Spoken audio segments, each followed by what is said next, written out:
और देखिए बजरंगबली के मंत्र जो है वो हर समस्या का समाधान करते हैं। कई सारी हमारे जीवन की समस्याएं उन मंत्रों से दूर होती हैं। और वो कौन कौन से मंत्र हैं कुछ हम आपको बता रहे हैं। देखिए पहला मंत्र है ओम नमो भगवते अंजनेयाय महाबलाय स्वाहा। इसका अर्थ देखिए, शक्तिशाली हनुमान को नमन करता हूं और समर्पण करता हूं एक भक्त का भाव हनुमान जी के प्रति। इसका लाभ क्या बताया जाता है? असाध्य रोग नष्ट होते हैं इस मंत्र से। अब दूसरे मंत्र की बात करें, ओम हन हनुमते नमः। ये अर्थ इसका यह है कि हे हनुमान जी, हम आपको बार बार नमन करते हैं। और इस मंत्र का लाभ क्या है? जीवन में शक्ति और सफलता इससे मिलती है। अब तीसरा मंत्र है ओम आंजनेयाय विद्ये वायुपुत्राय धीमहि तन्नो हनुमतः प्रचोदयात्। अर्थ इसका भगवान हनुमान से प्रार्थना है हमारी बुद्धि को सही दिशा दे। और इसका लाभ क्या है? साहस और ज्ञान बढ़ता है इस मंत्र से। तो ऐसे अनेकों मंत्र हैं हनुमान जी के जिनको जीवन में आत्मसात करने से जीवन के सारे कष्ट दूर होते हैं। रसराज जी, कुछ मंत्र तो हमने बताए, कुछ आप बताइए हमारे तमाम दर्शकों को और यहां पर उपस्थित लोगों को। देखिए पूरा रामचरितमानस ही मंत्र है। गोस्वामी तुलसीदास जी ने लिखा है, मंत्र महामणि विषम व्याल के मेटत कठिन कुंक भाल के।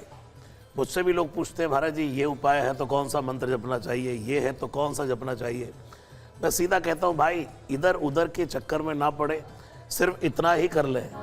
श्री गुरु चरण सरोज रज निज मन मुकुर सुधारे, भरनौ रघुबर विमल जसो जो दायक फल चारे।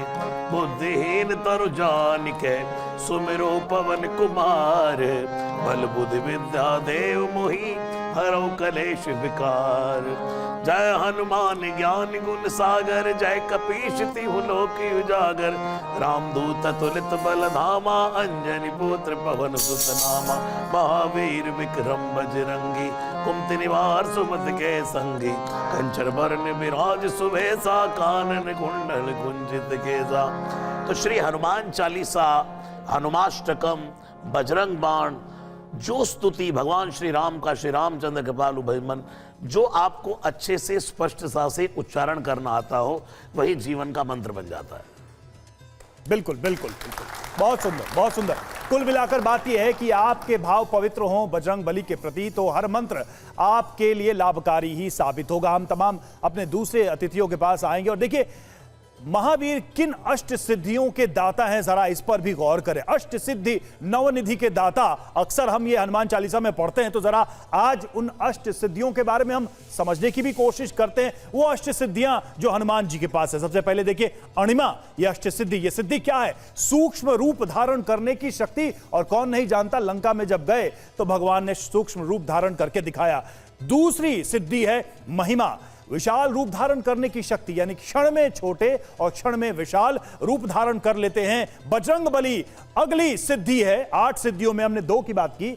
तीसरी सिद्धि गरिमा, पर्वत की तरह भारी होने की शक्ति। लघिमा, भारहीन होने की शक्ति, यानी भार विहीन हो सकते हैं हनुमान जी। प्राप्ति, किसी भी वस्तु को प्राप्त करने की शक्ति है। और प्राकम्य, इच्छा के अनुसार कार्य करने की शक्ति, ये निधियों में, अष्ट सिद्धियों में हम बात कर रहे हैं। और ईशित्व यानी सर्वशक्तिमान होने की शक्ति बजरंगबली के पास। वशित्व, दूसरों को वश में करने की भी शक्ति बजरंगबली के पास है। तो ये सिद्धियों की हम बात कर रहे थे और ये सिद्धियां सारे उनके पास हैं। अब जरा निधियों की हम भी बात करेंगे कि चूंकि अष्ट सिद्धि नवनिधि के ज्ञाता, तो देखिए जरा निधियां कौन कौन सी हैं।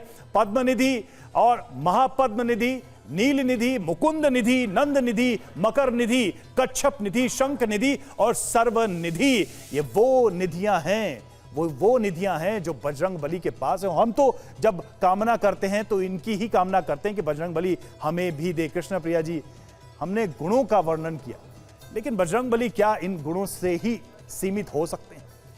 नहीं, बिल्कुल नहीं सीमित हो सकते। उनके अंदर अष्ट सिद्धि हैं, 9 निधि हैं, साथ में ऐसा ज्ञान है, इतना बल है जिससे हम उनकी उपासना करने पर प्राप्त कर सकते हैं। साथ में अगर आपने 8 ये अष्ट सिद्धियों के विषय में कहा, तो जो हनुमान जी की उपासना करता है उसको अष्ट सिद्धि 9 निधि तो मिलती ही है।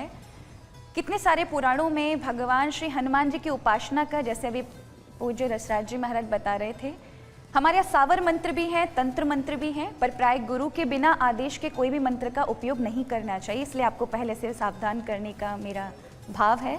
आप हनुमान चालीसा को सात्विक रूप, यदि आप भगवान के भक्त हैं तो आप हनुमान चालीसा का भाव की श्रद्धा के साथ करेंगे तो उसका तुरंत ही असर होगा, अष्ट सिद्धि भी प्राप्त होती है। और हनुमान जी का सिर्फ एक ही अपने जीवन में हेतु है, ये कहिए, इसीलिए वो संसार में रहे और साथ शरीर विराजमान अभी भी हैं और योग सिद्ध भी है हनुमान। हाँ, तो उसका एक कारण ये भी है, उन्होंने राम रहस्य उपनिषद में ये कहा है कि मेरे राम की भक्ति करिए, केवल और केवल मोक्षदायक राम नाम का। बापूजी, मेरे मन में भी एक सवाल है, मतलब जब हनुमान जी की तरफ हम देखते हैं तो एक बाल मन भी उनका दिखता है, बड़ा गंभीर वार्तालाप करने वाले भी दिखते हैं, संदेश वाहक के तौर पर जब जब भेजा जाता है उन्हीं को भेजा जाता है, कम्युनिकेटर के तौर पर। तो ये विचित्र खूबियां हनुमान जी के अलावा हम किसी में देख नहीं पाते हैं। लंका गए तो मन आया तो सारे फल तोड़ के खा लिए और वहां बलशाली रावण को की लंका जला के भी आ गए। तो ये एक्सट्रीम जो खूबियां हैं हनुमान जी की, ये क्या है? मतलब कोई और छोर नहीं, कोई अंत नहीं। सबसे सेवक धर्म कठोरा, गोस्वामी तुलसीदास जी ने कहा जीवन में सबसे कठोर धर्म यदि कोई है तो वो है सेवक का। हनुमान जी महाराज ने उस धर्म का पूर्णतया पालन किया और समाज को ये संदेश दिया कि राम कार्य करना है तो मनोजवम मारुततुल्य वेगम जितेंद्रियम बुद्धिमताम वरिष्ठम वातात्मजम वानर यूथ मुख्यम श्री रामदूतम शरणम प्रपद्ये। वही व्यक्ति अपने राम कार्य को अथवा तो राष्ट्र कार्य को कर पाता है जो अपनी गति को तेज रखता है, अपने लक्ष्य पर ध्यान रखता हुआ। राम काज कीन्हे बिनु मोहि कहाँ विश्राम। स्वर्ण पर्वत हनुमान जी को विश्राम देना चाहता है। अधिकांश हमसे भूल कहाँ होती है अपने लक्ष्य की प्राप्ति में, जब हम संपत्ति में किसी कंचन इत्यादि में फंस जाते हैं तो हम अपने लक्ष्य से भटक जाते हैं। हनुमान जी महाराज ने रामदूत बन करके युवाओं को यह संदेश दिया, समाज को यह संदेश दिया कि आप अपने लक्ष्य की ओर जब आगे बढ़ें तो केवल और केवल अर्जुन की तरह मछली की आंख दिखनी चाहिए। इस तरह से हनुमान जी के कई सारे रूप हमको लंका नगरी में देखने को मिलते हैं। कभी हनुमान जी महाराज फल खाते हैं, कभी बड़े हो जाते हैं, कभी छोटे हो जाते हैं। जहाँ जैसी परिस्थिति आए अति लघु रूप धरे हनुमाना, कहीं हनुमान जी बिल्कुल छोटे हो गए, कहीं हनुमान जी कनक भूधराकार शरीरा, कहीं बड़े हो गए। जैसी परिस्थिति आई ऐसे हनुमान जी ने रूप धारण किया। तो ये हनुमान जी महाराज के एक सेवक का अलग अलग रूप, स्वामी की जैसी इच्छा हो अपनी स्वामी की इच्छा अनुसार अलग अलग रूप बना ले, वही हनुमान जी महाराज समाज को दर्शन देते हैं।